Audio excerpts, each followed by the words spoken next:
We added just 6,000 private sector jobs in the country last month. Overall, we added 49,000 jobs. And this at a time when we have more than 10 million people out of work. 4 million people have been out of work for 6 months or longer. And 2.5 million women have been driven from the workforce. 15 million Americans are behind in the rental payments. 24 million adults and 12 million children literally don't have enough food to eat. These aren't Democrats or Republicans, they're Americans, and they're suffering. They're suffering not because of anything they did. Through no fault of their own, they're suffering. Once-in-a-century virus has decimated our economy, and it's still wreaking havoc on our economy today. And so much of it is still about the virus. We're still in the teeth of this pandemic. In fact, January was the single deadliest month of the whole pandemic. We lost nearly 100,000 lives. I know some in Congress think we've already done enough to deal with the crisis in the country. Others think that things are getting better and we can afford to sit back and either do little or do nothing at all. That's not what I see. I see enormous pain in this country. A lot of folks out of work, a lot of folks going hungry, staring at the ceiling at night wondering, what am I going to do tomorrow? A lot of folks trying to figure out how to keep their jobs and take care of their children. A lot of folks reaching the breaking point. Suicides are up, mental health needs are increasing, violence against women and children is increasing. A lot of folks are losing hope. And I believe the American people are looking right now to their government for help, to do our job, to not let them down. So I'm going to act, and I'm going to act fast. I'd like to be doing it with the support of Republicans. I've met with Republicans. There's some really fine people who want to get something done, but they're just not willing to go as far as I think we have to go. I've told both Republicans and Democrats that's my preference, to work together. But if I have to choose between getting help right now to Americans who are hurting so badly and getting bogged down in a lengthy negotiation, or compromising on a bill that's up to the crisis, that's an easy choice. I'm going to help the American people who are hurting now. That's why I'm so grateful to the House and the Senate for moving so fast on the American Rescue Plan. Here's what's in that plan. First, it puts $160 billion into our national COVID-19 strategy, which includes more money for manufacturing, distribution, and setting up of vaccine sites, everything that's needed to get the vaccines into people's arms. There's simply nothing more important than us getting the resources we need to vaccinate the people in this country as soon, as quickly as possible. So job number one of the American Rescue Plan is vaccines. Vaccines. The second, the American Rescue Plan is going to keep the commitment of $2,000, $600 has already gone out, $1,400 checks to people who need it. This is money directly in people's pockets. They need it. We need to target that money, so folks making $300,000 don't get any windfall. But if you're a family that's a wage earner, each of the parents, one making 30 grand, one making 40 or 50, maybe that's a little more than, well, yeah, they need the money, and they're going to get it. And here's what I won't do. I'm not cutting the size of the checks. They're going to be $1,400, period. That's what the American people were promised. Very quickly, here's the rest of my plan. It has money for food and nutrition so that folks don't go hungry. I think our Republican friends are going to support that. It extends unemployment insurance, which is going to run out on March 13th of this year to the end of September of this year, because we're still going to have high unemployment. It helps small businesses, thousands of whom have had to go out of business. It has money to help folks pay their health insurance. It has rental assistance to keep people in their homes rather than being thrown out on the street. It's got money to help us open our schools safely. There's money for child care, for paid leave.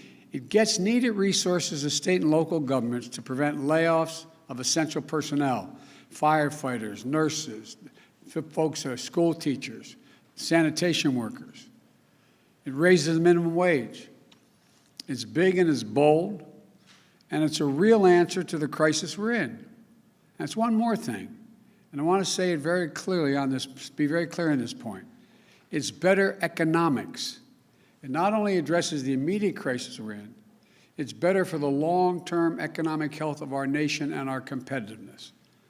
My plan creates more jobs, creates more economic growth, and does more to make us competitive with the rest of the world than any other plan. Don't take my word for it. Just look at what leading economists across the nation have said and in the world and across the ocean have said. Wall Street investment firm Moody's says, if we pass the American Rescue Plan, it will lead to 4 million more jobs than otherwise would be created. The nonpartisan Brookings Institution has looked at the American Rescue Plan and said the GDP will reach pre-pandemic projections by 2021, meaning we'll have recovered by end of 2021. Much sooner, by the way, than if we do nothing. Look, just this week, the Congressional Budget Office projected that if we don't take action, it would take until the year 2025 to return to full employment. There's also a growing chorus of top economists, right, center, left, that say we should be less focused on the deficit and more focused on the investments we make and can make now in jobs, keeping families out of poverty, and preventing long-term economic damage to our nation. The simple truth is, if we make these investments now, with interest rates at historic lows, we'll generate more growth, higher incomes, a stronger economy, and our nation's finances will be in a stronger position as well. And the payoff won't just be in jobs, but in our global competitiveness as well, because we'll be regaining our economic strength faster. So, the way I see it, the biggest risk is not going too big if we go too small. We've been here before. When this nation hit the Great Recession that Barack and I inherited in 2009, I was asked to lead the effort on the Economic Recovery Act to get it passed. It was a big recovery package, roughly $800 billion. I did everything I could to get it passed, including getting 3 Republicans to change their votes and vote for it. But it wasn't enough. It wasn't quite big enough. It stemmed the crisis, but the recovery could have been faster and even bigger. Today, we need an answer that meets the challenge of this crisis, not one that falls short. And that's the issue facing the country right now. What Republicans have proposed is either to do nothing or not enough. All of a sudden, many of them have rediscovered fiscal restraint and the concern for the deficits. But don't kid yourself. This approach will come with a cost. More pain for more people for longer than it has to be. Secretary Yellen talks about the scarring effect that comes with prolonged economic pain.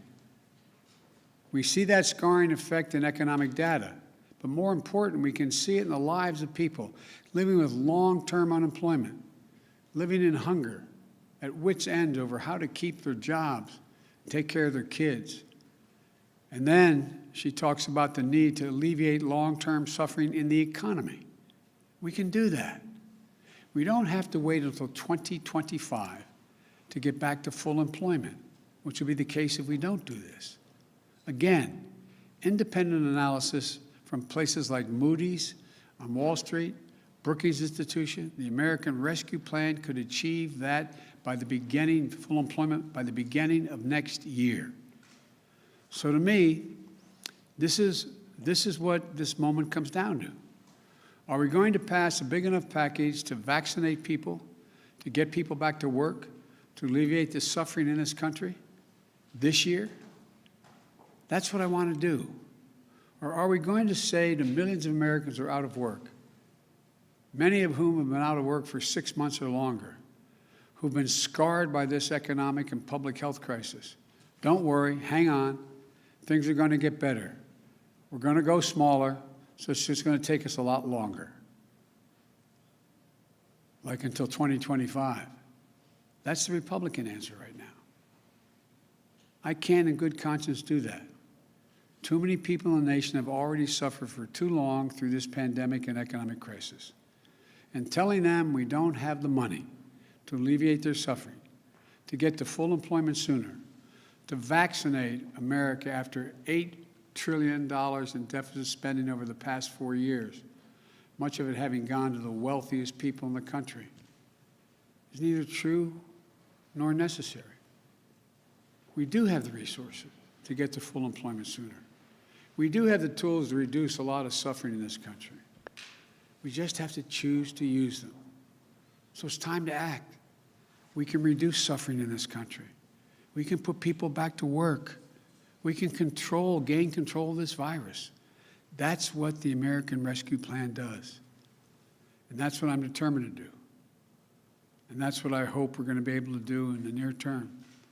So may God bless you all. May God protect our troops. And I truly believe real help is on the way. Thank you all so very much. Thank you. Mr. President, how could you better target who gets the $1,400? COVID has taken the lives of tens of thousands of Americans. Rural areas like this here on Navajo Nation are especially hit hard. 15 to 30% of our Navajo citizens don't have running water. In any indigenous reservation, there is a shortage of physicians. Native Americans are amongst the most vulnerable and hardest hit by COVID. Yeah, the more we lose our elders to COVID-19, the more we lose our language and our way of life. We need to bring awareness to the attention of Washington, D.C. and United States citizens that there is a need to focus on the first citizens of this country.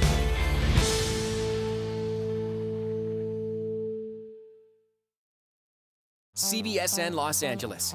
Get local news, breaking news, anytime, anywhere.